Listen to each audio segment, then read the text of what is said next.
Hello, I'm going to try and run through another presentation today that I promised I'd do about medical semiotics. Sorry if the quality of the microphone isn't great. I'm having to record this on a laptop.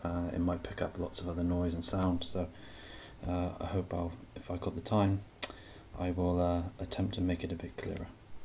So, this presentation is called What is Medical Semiotics? Description and Examples. I'm going to attempt to outline what semiotics in medicine is, just with some basic definitions from a few different theoreticians, and also some examples, a little bit of text that we'll go through as well. You'll see it spreads across a wide variety of time, from a Hellenic period up to the current day, and from theory produced from semioticians in a variety of spectrums, postmodern, non-postmodern, etc. So, okay, what is it? Well, in the base term, you can say it's really predominantly the application of Peircean semiotics in medicine. That's really more of a contemporary definition, obviously, because medicine and semiotics interacted long before Peirce, but quite often, because the dominance of the Anglo-American literature that focuses on it, that's quite common what you'll see. Also, it really relates heavily to symptomatology, etiology, and history of medicine. Frequently to how diagnoses are made, logic of clinical diagnosis, also coming up with the relation between symptoms and signs, for example, is a key part of what medical semiotics is. Semiotics being very crassly called the science of signs. I know there's long pieces written by people like John Dealey about what it is and how you define it and the emergence of the word, and the ideas from Locke and moving through from Locke to the present day, but in very crass terms it's the Sign System Studies, as one of the famous journals is titled. Okay, so there isn't really too much saussure in medical semiotics. I might do a separate video about what medical semiology is. You might find sparing bits of it, but again, there's not so much, not contemporary form anyway. So I pick up a few pictures there of the masters of Peirce and also Saussure. Either if you want a triadic or a dyadic sign system, you'll find both across the whole gamut of medical semiotic literature, and then a Hippocrates picture, who I erroneously called said Aristotle, I think, in one of my other videos. Just a quick reference to where I took the image from. Okay, so if we look for a description, what is medical semiotics? So there's a huge work by Eugene Bayer, which is called Introduction to Medical Semiotics, published in 1988. He states that the art of healing in Greek antiquity was called techne semiotiki, a craft of having to do with signs.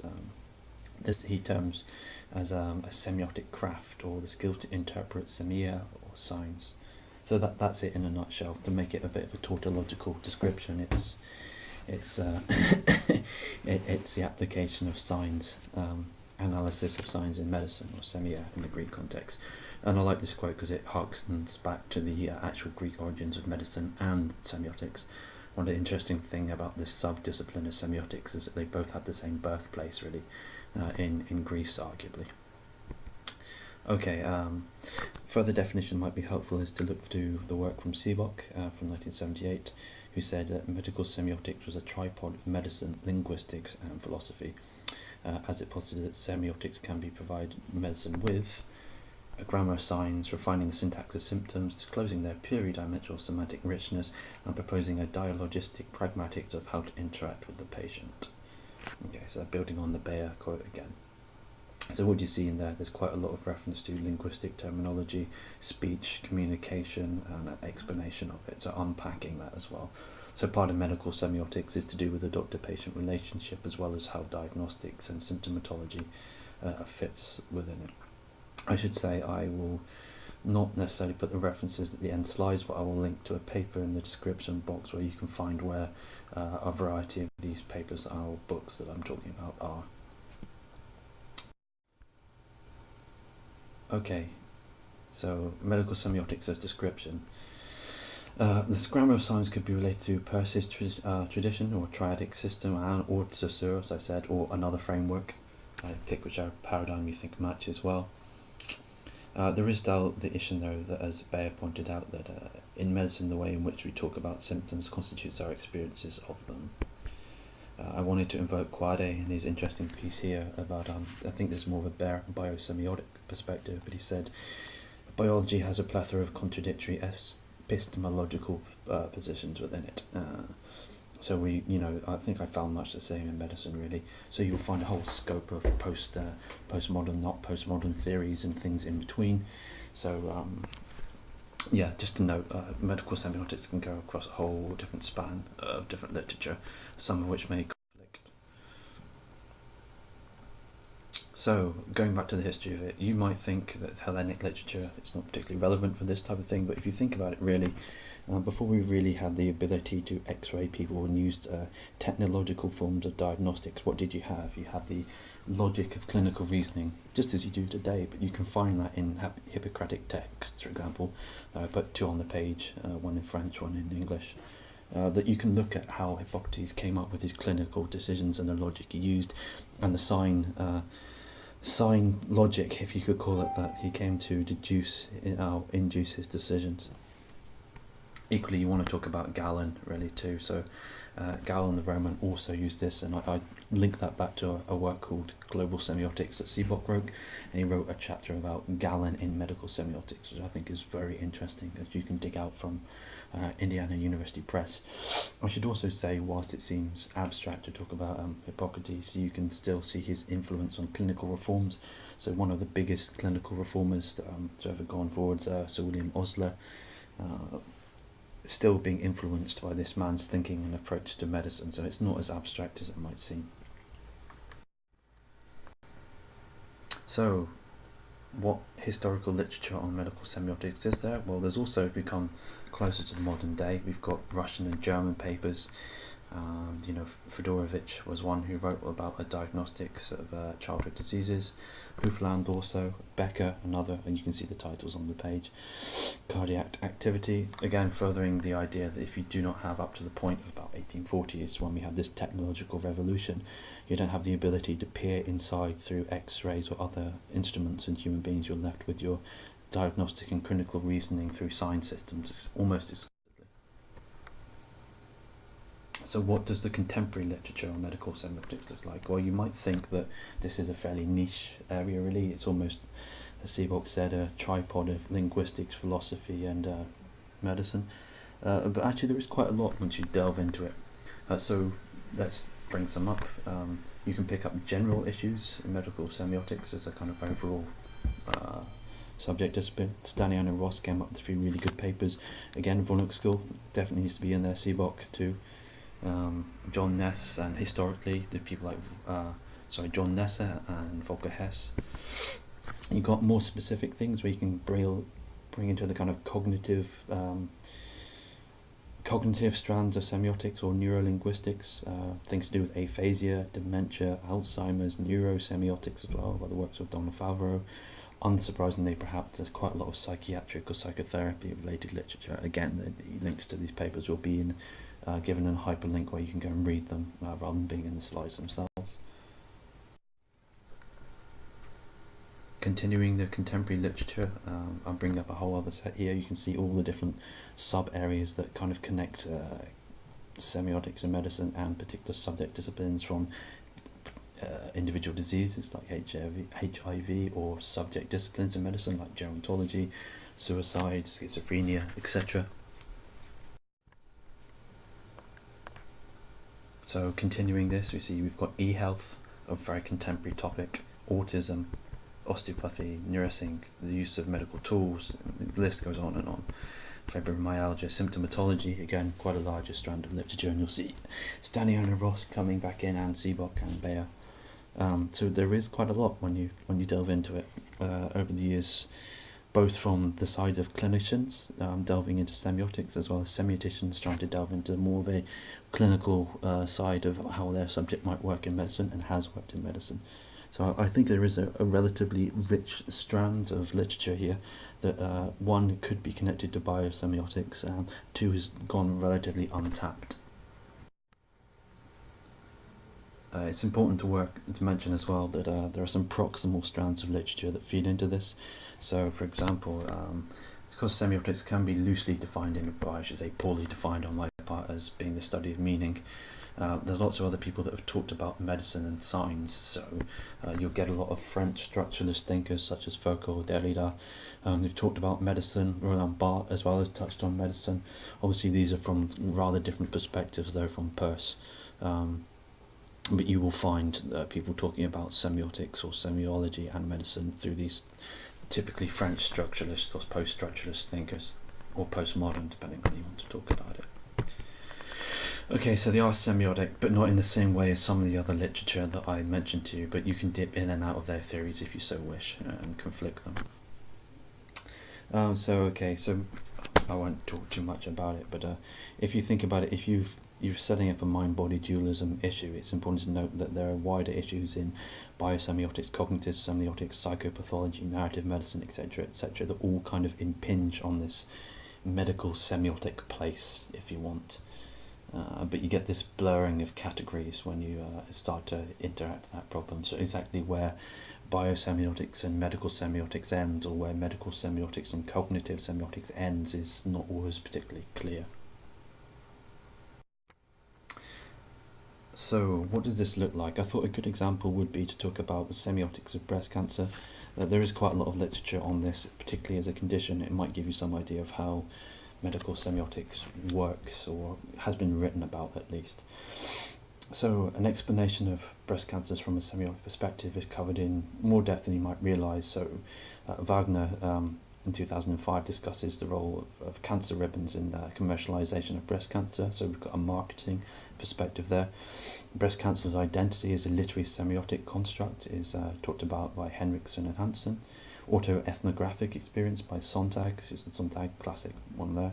Similarly, de Schazer talked about Sontag and her own autoethnographic experience of breast cancer from a photographic narrative. Again, you can bring narrative from the semiotic perspective into the construction of meaning in diseases, in this case breast cancer.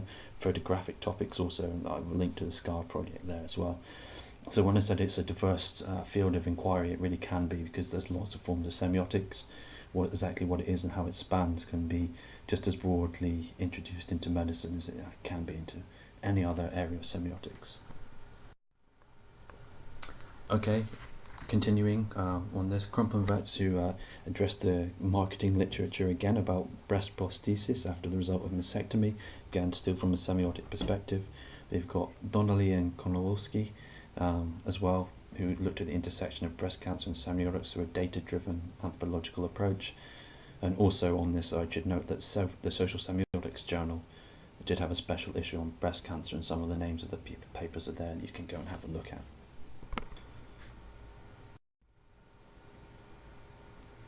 Okay, so as one does invariably in medicine and occasionally in semiotics, it's good still to return to the genesis of some of these descriptions. I said the historical literature is interesting around breast cancer and in its own right, but so we call Hippocrates really the father of all matters semiotics and medicine. So I think it's quite interesting as a subject for, if nothing else, that it seemed to have studied both of them in the same place.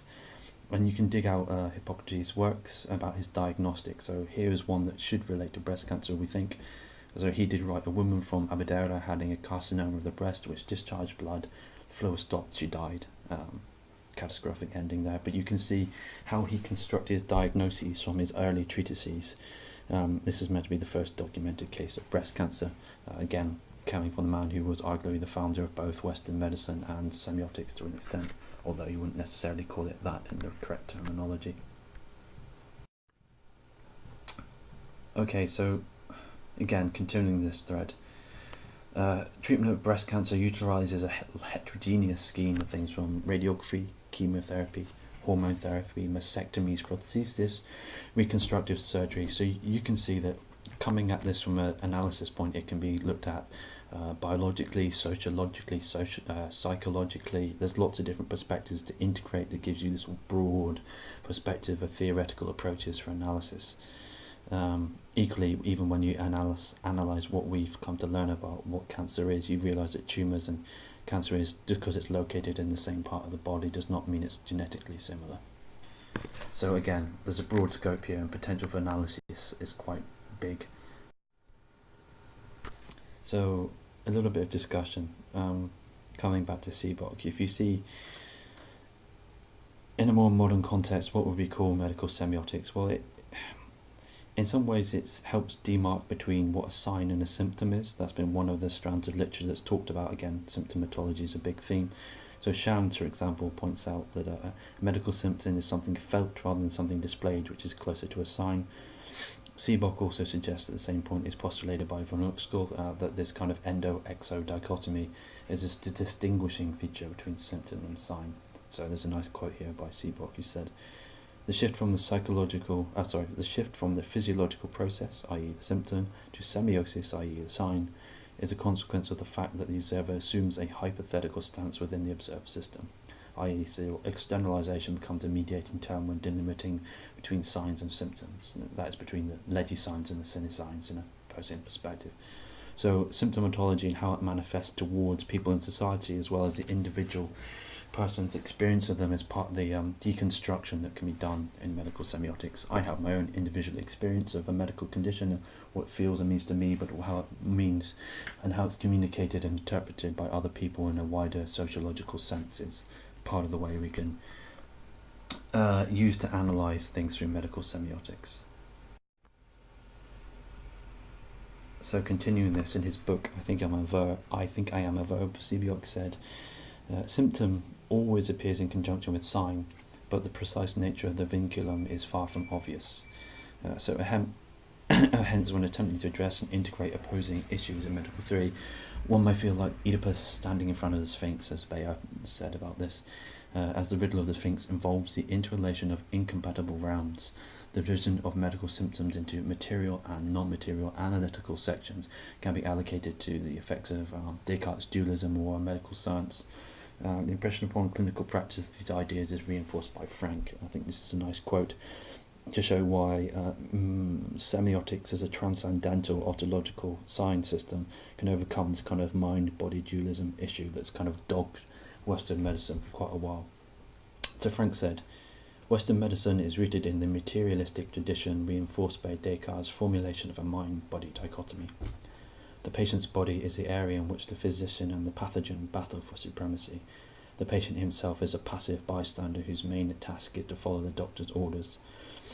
To be sure, he may influence the course of the disease, but only indirectly, for example by failing to take his medicine or going off his diet, but he cannot consciously enhance the healing process.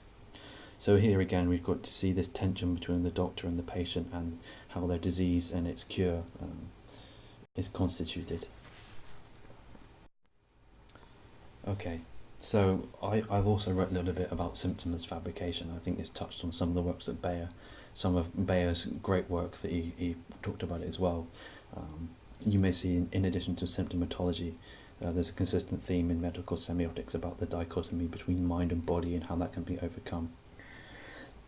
So the term fiction is used by Bayer firstly to reference the Cartesian somatic ideas, i.e. bodily ideas, as in the sensation that one cannot have an illness such as a cold, as it's not a singular condition, but a constantly evolving, mutating set of viruses whose exact symptoms and manifestations are historically and genetically contingent. Secondly, from a Peircean point of view, both the somatic and the psychological interpretants form part of a unlimited semiosis, hence one may ask exactly what there is to have.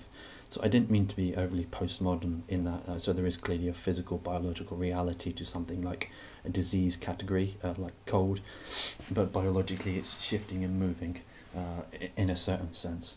And equally, both the physiological as well as the interpretant and lived experience of what it is to have something like flu is in an evolving state. So it's clear from that a symptom is not a thing in itself, as Bayer states. The symptom, because it is permanent ulteriority, cannot come to itself. The symptom is but a manifestation of a transient process within a larger labyrinthine structure that we term a disease. So here the point is really you can link etiology, study of what disease categories are and how to segment them, to semiotics itself. It can be a useful tool for coming up with this process, and was. Okay, so if we accept Bayer's idea that semiosis is infinite, which is quite a Peircean thing, or at least close to infinite, symptomatology is also in some ways infinite or close to it. but it also has to be accepted that the kind of fictionalization of your disease helps you understand it and make it reasonable and managed. So, how can I put this? You produce a relatively stable, calculable, and controllable world by fictionalizing your disease. So this speech process does help us understand the patient perspective. And I've talked about Derrida and how this might work. So again, I looked at Derrida and brought this in so you can see that you can use anything from Peirce to Saussure to Derrida. There's a whole spectrum of theoretical perspective or epistemological perspectives that can be applied to the analysis of medicine and science systems and symptomatology, just to make that point. So what can we learn from this in some ways? Symptoms can be viewed from multiple perspectives, moving in and out of different Peircean sign categories. So for example, you've got the idea that the anthropomorphisms of cine signs to ledger signs, i.e. my personal experience of a symptom and of a disease category, and then how it's projected out externally. Obviously, breast cancer, coming back to the example, has a very sociological point to it, and the way they interact with groups and other people, and how the individual is perceived by society who has that condition. So equally, this could be related to narrative medicine as well, I think. And I think that's an important point to reaffirm what I said earlier. The borders between things like where narrative medicine starts and medical semiotics ends is not always clear. And I used Derrida and a host of other theories in this short presentation to illustrate that. So that was it, really. If any of this interests you, there's my work email address. Tried to write a few papers on this topic, and hopefully you've got some idea now of what medical semiotics is, some of the key thinkers in it, some of the texts that are related to it, and how it might be in some ways applied to some kind of analysis or social construction. Okay, that's it. Thank you very much, and have a great day.